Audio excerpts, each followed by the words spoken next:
Guys, ketemu lagi sama aku di sini. Aku nggak tahu kamu lagi dengerin ini sambil rebahan, di jalan, atau mungkin lagi nyari ketenangan setelah hari yang berat. Tapi aku pengen ngobrol santai sama kamu soal sesuatu yang sering bikin orang stuck di hubungan. Perasaan udah kasih segalanya, tapi justru ngerasa dia makin menjauh. Kamu pernah ada di posisi itu nggak? Yang kamu udah berusaha hadir, udah coba sabar, udah ngasih semua yang bisa kamu kasih, tapi rasanya kayak dia malah mundur pelan-pelan. Kadang bikin frustrasi banget kan? Kayak, apa kurangnya aku? Apa aku harus lebih ngejar? Harus lebih meyakinkan dia? Padahal, justru kuncinya ada di hal sebaliknya. Aneh memang, tapi seringkali hubungan berubah arah, bukan saat kamu makin keras ngejar, tapi saat kamu mulai melepaskan. Bukan melepaskan dalam arti menyerah ya, tapi lebih ke nggak lagi pengen dia dengan cara yang berlebihan. Dan di situ, justru permainan berubah. Hari ini aku pengen ajak kamu masuk ke obrolan tentang kenapa dia bisa balik justru ketika kamu udah nggak lagi menginginkannya. Dan lebih penting lagi, gimana perubahan itu bukan cuma bikin dia sadar, tapi juga bikin kamu tumbuh jadi versi terbaik dari diri kamu sendiri. Yang pertama, perubahan yang enggak dia duga. Dulu, dia mungkin bisa nebak setiap gerak kamu. Dia tahu kamu bakal ngehubungin lagi. Dia hafal polanya, bahwa kamu bakal nyoba lagi, meski sebelumnya dia udah nunjukin sikap dingin.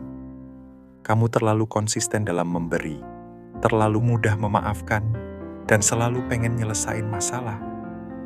Tapi sekarang, ritmenya berubah. Kamu nggak lagi reaktif. Kamu nggak lagi buru-buru muncul tiap kali dia tiba-tiba hilang arah. Dan hening yang dulu bikin dia nyaman karena dia tahu kamu akan selalu kembali. Sekarang justru bikin dia resah. Dan lucunya, kamu nggak ngelakuin itu buat balas dendam. Kamu nggak lagi main tarik ulur. Kamu ngelakuinnya karena kamu udah nggak lagi mau buang energi. Buat ngejar sesuatu yang bikin hati kamu nggak tenang. Itu bukan drama, itu pertumbuhan. Dia nggak nyangka ketemu versi baru kamu. Versi yang nggak goyah saat dia menarik diri. Versi yang nggak buru-buru muncul tiap kali dia mendadak ragu. Versi yang lebih tenang, lebih dalam, dan nggak lagi gampang dikendalikan. Yang kedua, beratnya sebuah ketiadaan. Awalnya dia mungkin mikir kamu cuma butuh waktu. Dia yakin suatu saat kamu bakal muncul lagi, kayak biasanya. Tapi ketika hari berubah jadi minggu, dan minggu berubah jadi bulan, tiba-tiba sunyi itu terasa berat. Bukan cuma karena kamu nggak hadir, tapi karena simbol di balik keheningan itu. Kamu nggak lagi tersedia. Bukan cuma secara fisik, tapi juga secara emosional dan batin. Dulu, meskipun ada jarak, dia yakin masih punya tempat di hati kamu. Tapi sekarang, rasa itu hilang. Yang dulu jadi kebiasaan. Pesan singkat, perhatian kecil, usaha buat nyambung lagi, nggak ada lagi. Dan keheningan itu jadi gema yang bikin dia sadar, oh, ternyata keberadaannya selama ini nggak pernah bisa diganti. Yang ketiga, saat kendali lepas dari tangannya. Pernah nggak kamu ngerasa kayak seseorang punya tombol pengendali di diri kamu? Dia bisa bikin kamu panik hanya dengan satu sikap dingin. Dia bisa bikin kamu terjaga malam-malam hanya dengan satu balasan singkat. Dulu, dia tahu cara mencet tombol itu. Tapi sekarang, nggak lagi. Kamu udah nggak bereaksi seperti dulu. Kamu nggak lagi keburu-buru mengalah hanya karena takut kehilangan. Dan saat dia sadar tombol kendali itu udah nggak berfungsi, disitulah dia mulai goyah. Kamu bukan lagi orang yang bisa digoyang dengan tatapan dingin atau pesan samar. Kamu sekarang lebih stabil, dan stabilitas itu justru jadi sesuatu yang bikin dia kehilangan pijakan. Yang keempat, kamu udah tumbuh melampaui versi lama. Kalau dulu kamu rela bangun tengah malam cuma buat balas pesannya, meski dia udah dingin seharian, sekarang kamu nggak lagi kayak gitu. Bukan karena kamu berubah jadi dingin, tapi karena kamu belajar menghargai diri kamu sendiri. Dulu kamu takut kehilangan, takut dianggap nggak cukup. Tapi sekarang, kamu sadar bahwa ketakutan itu justru bikin kamu nyangkut di siklus yang sama. Kamu udah melewati masa di mana kamu lebih peduli sama rasa takut ditinggalkan daripada rasa damai dalam diri sendiri. Dan ketika kamu tumbuh, kamu nggak lagi butuh validasi dia buat merasa utuh. Kamu nggak lagi berharap dia balik cuma buat buktiin kamu layak dicintai. Kamu udah tahu nilaimu sendiri. Yang kelima, energi kamu nggak lagi sama. Dulu, energimu kebaca jelas. Kamu ada, kamu siap, kamu selalu tersedia. Bahkan kadang terlalu tersedia. Tapi sekarang, auramu beda. Kamu nggak lagi gampang ditebak. Kamu nggak lagi kasih energi ke hal-hal yang setengah hati. Buat dia, ini jadi sesuatu yang asing. Versi kamu yang sekarang nggak lagi panik kalau nggak ada kabar, nggak lagi sibuk mencari-cari makna dari sinyal samar. Kamu udah tenang, dan ketenangan itu magnet yang kuat, justru karena dia nggak bisa lagi sembarangan mengaksesnya. Yang keenam, saat dia mulai coba tes lagi. Biasanya, kembalinya dimulai dengan hal kecil. Mungkin dia tiba-tiba lihat story kamu, atau nge-like foto lama, atau ngirim pesan random kayak, tadi aku ketemu sesuatu yang bikin aku inget sama kamu.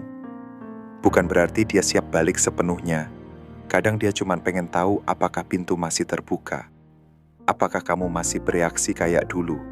Tapi bedanya, kamu sekarang nggak lagi buru-buru lompat. Kamu tahu bahwa rasa ingin tahu nggak sama dengan niat.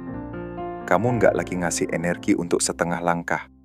Dan saat dia sadar kamu nggak lagi gampang ditarik dengan remah-remah perhatian, itulah saat dia mulai benar-benar kehilangan kendali. Yang ketujuh, kamu nggak lagi butuh closure. Dulu, mungkin kamu pengen penjelasan, pengen alasan kenapa dia berubah, pengen klarifikasi biar kamu bisa tenang.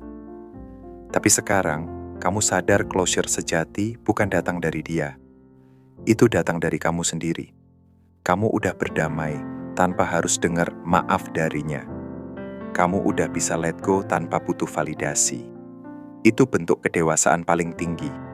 Kamu nggak lagi butuh orang lain buat ngasih izin buat sembuh. Dan ketika dia balik dengan harapan bisa jelasin, kamu udah nggak lagi ada di titik itu. Kamu udah jalan lebih jauh. Yang kedelapan, saat nostalgia mulai memanggilnya. Waktu berjalan, dan tiba-tiba kenangan tentang kamu jadi lebih manis di kepalanya. Dia mulai ingat hal-hal kecil, perhatianmu, kesabaranmu, caramu hadir di saat dia butuh. Semua itu yang dulu dianggap biasa, sekarang jadi luar biasa di matanya. Tapi bedanya, kamu nggak lagi terjebak di nostalgia itu. Kamu ingat, selain momen indah, ada juga luka, kebingungan, dan ketidakpastian yang kamu tanggung sendirian. Dan kamu nggak lagi rela balik ke pola itu.